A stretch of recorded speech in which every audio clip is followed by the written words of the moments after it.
आणि आता बातम्या पाहूयात सविस्तर। अत्यंत दुर्दैवी अशी घटना घडली आहे ती नेपाळमध्ये, कारण नेपाळमधून ही धक्कादायक बातमी आणि तितकीच भयावह दृश्य आता तुमच्या समोर येणार आहे। तिबेटमधनं अचानक आलेल्या मोठ्या पुरानं नेपाळमध्ये हाहाकार उडालाय। भोटेकोशी नदीच्या पात्रामध्ये हिमनग किंवा हिमसरोवर फुटल्यामुळे भोटेकोशी नदीला हा महापूर आलेला आहे। त्यामुळे नेपाळच्या रसुवा जिल्ह्यामध्ये प्रचंड नुकसान झालं। अगदी बाजारात उभ्या असलेल्या गाड्या पाण्याच्या जोरदार प्रवाहानं वाहून गेल्या। हजारो लोक पुरात वाहून गेल्याची भीती व्यक्त केली जाते। अधिकाऱ्यांच्या माहितीनुसार तिमुरेसह जवळच्या 2 बाजारपेठा पूर्णतः उद्ध्वस्त झाल्या। नेपाळ सरकारनं 5 जिल्ह्यांमध्ये आता सतर्कतेचा इशारा दिलाय। बचाव कार्य देखील वेगानं सुरू आहे। पंतप्रधान बालेन शहा यांनी राष्ट्रीय आपत्ती व्यवस्थापन प्राधिकरणाची तातडीची बैठक देखील बोलावली। नेपाळमधला महापूर अत्यंत भयंकर आहे, भयानक आहे। आणि आपण या बातमीपत्राच्या सुरुवातीलाच याच महापुराची अतिशय भयानक, विदारक आणि थरारक अशी 10 दृश्य पाहणार आहोत।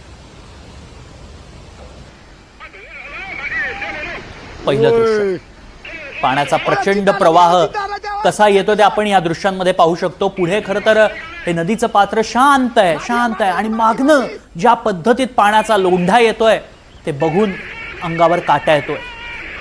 अचानक पाण्याचा प्रवाह वाढलाय आणि याच वेळी तिथून एक ट्रक देखील जाताना पाहायला मिळतोय। याच डोंगरावरनं अचानक हे पाण्याचा प्रवाह जोरदार आल्यानंतर तिथे काही माणसं काम करताना पाहायला मिळत आहेत। त्यांनी अक्षरशः जीव मुठीत धरून पळ काढल्याचं पाहायला मिळालंय।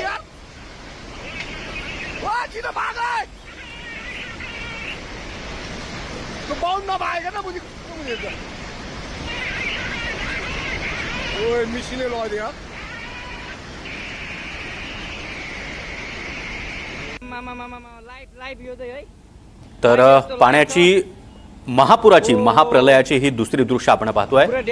पाणी अचानक इतकं वाढलंय की या ठिकाणी जो लोखंडी पूल आपण पाहतोय तो अवघ्या काही सेकंदामध्ये कशा प्रकारे एखाद्या कागदी नावेप्रमाणे या पाण्याच्या प्रवाहात वाहून जातोय हे या दृश्यांमध्ये कैद झालंय। थोड्याच वेळात पाण्याचा महाभयंकर असा प्रवाह अक्षरशः या लोखंडी पुलाला गिळंकृत करताना पाहायला मिळतोय। अगदी क्षणात होत्याचं नव्हतं झालं। लोखंडी पूल मजबूत समजला जातो, म्हणजे दृश्यांमध्ये बघताना देखील वाटतंय की हा लोखंडी पूल अगदी सगळ्यात सेफ जागा ठरेल, मात्र तोच पूल पाण्याच्या या प्रवाहात कसा वाहून जातोय ते या दृश्यांमध्ये आपल्याला पाहायला मिळत आहे।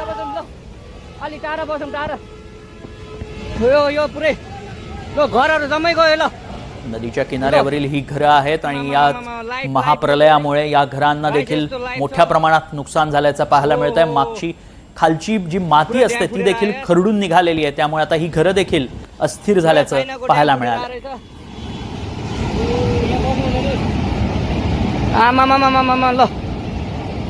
हामीले अब ओहो यार यो पुरै ड्याम फुटेर आएको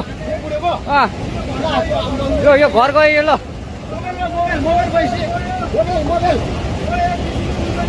ल त्रिशुली बजारै गयो यार। ल गयो यार।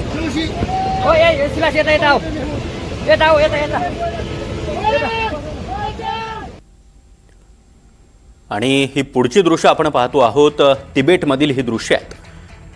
हा पार्किंग लॉट आहे आणि अचानक या पार्किंग लॉटमध्ये पाण्याचा प्रचंड मोठा प्रवाह आला आणि अक्षरशः आरसीसीचं हे बांधकाम अगदी पत्त्याचा बंगला कोसळावा तसा कोसळला। इथे अनेक बसेस, गाड्या पार्क करण्यात आल्याचं पाहायला मिळतंय। त्या बाजूनी रस्ता देखील आहे आणि अगदी क्षणात कोणताही जास्त वेळ न घेता पाण्याचा इतका मोठा प्रवाह तिथं पोहोचला आणि होताचं नव्हतं झालं। तर मग एक बाब लक्षात घ्यायला हवी की नदीच्या प्रवाहाच्या बाजूलाच ही सगळी बांधकामं होती, त्यामुळे जर तुम्ही निसर्गावर अतिक्रमण केलं तर निसर्ग कशा प्रकारे आपलं रौद्र रूप दाखवतो हे या दृश्यांमधून पाहायला मिळत आहे।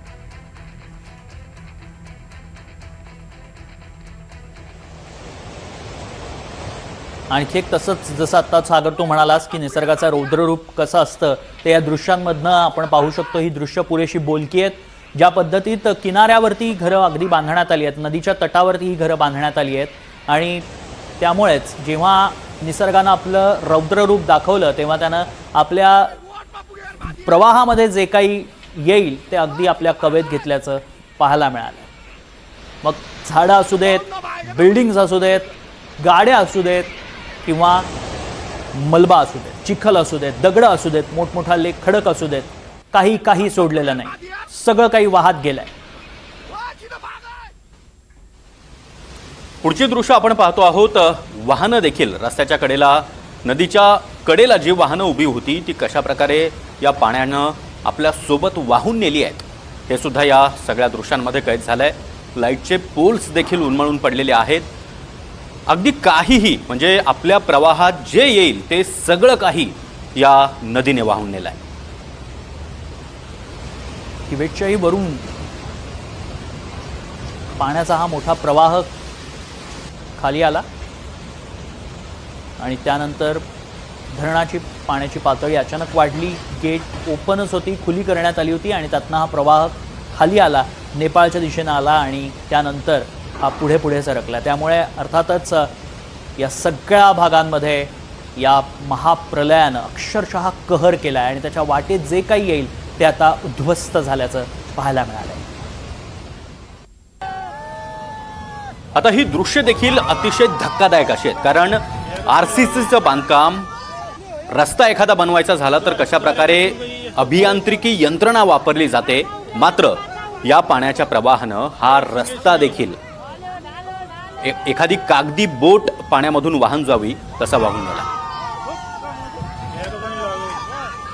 अगदी खरं तर नदीच्या पातळीपेक्षा हा पूल उंचावर असल्याचं पाहायला मिळतं या दृश्यांमध्ये आणि सहज कोणतंही वाहन यावरनं जा ये करू शकतं. जेव्हा नदीला पूर आला असेल तेव्हाही सुरक्षितपणे वाहतूक व्हावी यासाठीच या उद्देशानं हा पूल बांधल्याचं पाहायला मिळतंय. मात्र पाण्याचा प्रवाह इतका जोरदार होता आणि पाण्यासोबत जे काही राडारोडा वाहून आलाय त्यात देखील सिमेंटच्या पुलाचे काही अवशेष आपल्याला पाहायला मिळतात आणि त्यामुळेच ते येऊन या दुसऱ्या पुलाला धडकले आणि त्यामुळे हा पूल पडल्याचं पाहायला मिळालं. अगदी क्षणात हा पूल पडल्याचं इथं पाहायला मिळतंय.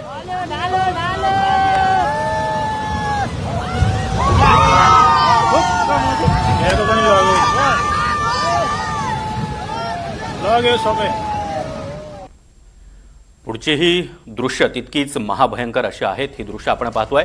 CCTV कॅमेऱ्यात खास करून ही दृश्य कैद झालेली आहेत. लोक जीवाच्या आकांतानं पळतायत, मात्र निसर्गाचं रौद्ररूप किती भयंकर असतं सगळं काही या नदीनं गिळंकृत केलंय.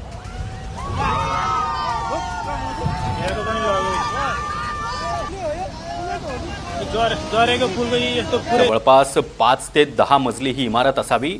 ही इमारत या पाण्यामध्ये वाहून गेलेली आहे आणि जवळपास धावताना लोकांची संख्या एक अंदाज बांधायचा झाला तर 100-150 लोक तरी या दृश्यांमध्ये आपल्याला पाहायला मिळत आहेत. काय చేస్తూ लाइव छो ओहो पूरा डैम फुटे रहा है यार. पूरा चाइना को डैम फुटे रहा था. सागर, महाप्रलय तर आला, त्यांनी वाटेत जे काही होतं ते आपल्यासोबत तो घेऊनही गेला, सगळंच उद्ध्वस्त झालं. प्रश्न आहे पुरानंतर आता काय उरलंय याचा. ही दृश्य त्याचीच साक्ष देत आहेत, त्याचं चित्र आपल्याला दाखवत आहे. ही नदी होती, नदीच्या कडेला घरं होती, रस्ते होते, मात्र सर्वत्र केवळ आणि केवळ चिखल आपल्याला पाहायला मिळतोय. सगळं काही बेचिराख झालेलं दिसतंय. पुरानंतर आता फक्त चिखल उरलाय. उरल्या आहेत त्या आठवणी, मदतीच्या याचना आणि अनेक प्रश्न की आता पुन्हा सगळं कसं बांधायचं, सावरायचं. आणि ही दृश्य आपण पाहतो आहोत कशा प्रकारे इथं बचाव कार्य सुरू करण्यात आलेलं होतं. पंतप्रधान बालेन शहा यांनी तातडीनं सगळ्या यंत्रणा कामाला लावलेल्या होत्या आणि जे नागरिक या मलब्यामध्ये अडकून पडलेले होते त्यांना हेलिकॉप्टरच्या साहाय्यानं अशा प्रकारे सुखरूपपणे वाचवण्याचे आटोकाट प्रयत्न ही आपत्ती व्यवस्थापन यंत्रणा करताना दिसते. तन्मय, हजारो लोक यामध्ये वाहून गेल्याचं आपल्याला पाहायला मिळालेलं होतं. हा चिखल आपण पाहतोय, आज हा चिखल ओला आहे, पण उद्या हा चिखल जर वाहला गेला तर हे बचाव कार्य करणं देखील किती कठीण होऊन जाईल याचा अंदाज देखील आपण बांधू शकत नाही. नेपाळमधल्या हा पुराचा आणखी एक व्हिडिओ समोर आलाय. त्यामध्ये पाण्याचा प्रवाह अतिशय वेगानं दिसतोय. नदीच्या मध्ये एक बुद्धमूर्ती देखील पाहायला मिळाली आणि पाण्याच्या इतक्या प्रवाहात देखील बुद्धाची मूर्ती मात्र अखंड आणि आहे तशीच राहिली आहे. नेपाळच्या चितवनमधला हा व्हिडिओ देखील आता समोर आला आहे. अगदी सागर पूल कोसळले, अगदी बिल्डिंग्स देखील कोसळल्याचं पाहायला मिळालं. पार्किंग लॉट वाहून गेलं या पुराच्या पाण्यामध्ये. मात्र इथे बुद्धमूर्ती आपल्याला पाण्याच्या प्रवाहात पाहायला मिळते. ती अखंड आहे, तशीच राहिली आहे.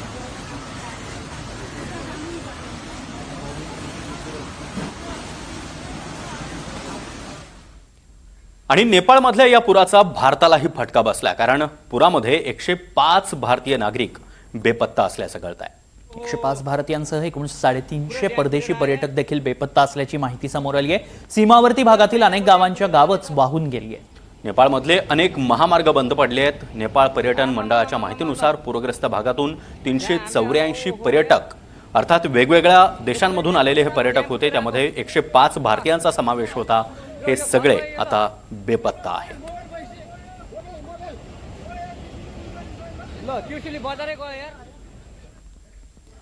नेपाळमध्ये नेमकं काय घडलं जरा सविस्तर जाणून घेऊयात ग्राफिक्सच्या माध्यमातून.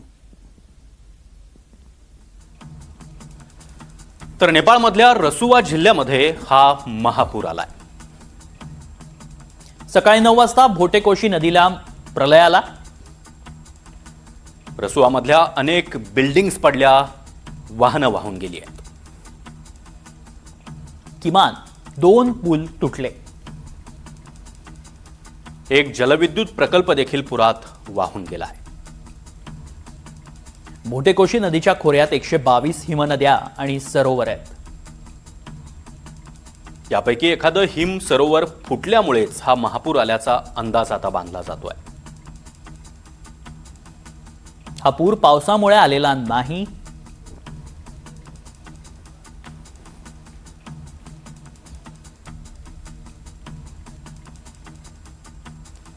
म्हणजे जेव्हा हा महाप्रलय आला तेव्हा या भागात कुठेही पाऊस देखील बरसलेला नव्हता आणि त्यामुळेच तिकडे नेपाळमधील तिबेट विभागामध्ये हिमनग फुटल्यानंतर बिहारमध्ये पुराचा धोका आता वाढलाय. बिहारचे उपमुख्यमंत्री विजय चौधरी यांनी नागरिकांना सतर्क राहण्याचं आवाहन केलंय. गंडक नदीमधील प्रवाह वाढण्याची शक्यता देखील आता व्यक्त करण्यात आली आहे. त्याचबरोबर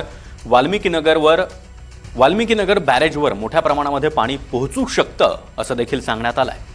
सध्या परिस्थिती नियंत्रणात असल्याचा दावा प्रशासनानं केलाय. पूरस्थितीचा सामना करण्यासाठी अतिरिक्त पथकं तैनात करण्यात आली असून मुख्यमंत्री सम्राट चौधरी स्वतः परिस्थितीवर लक्ष ठेवून आहेत.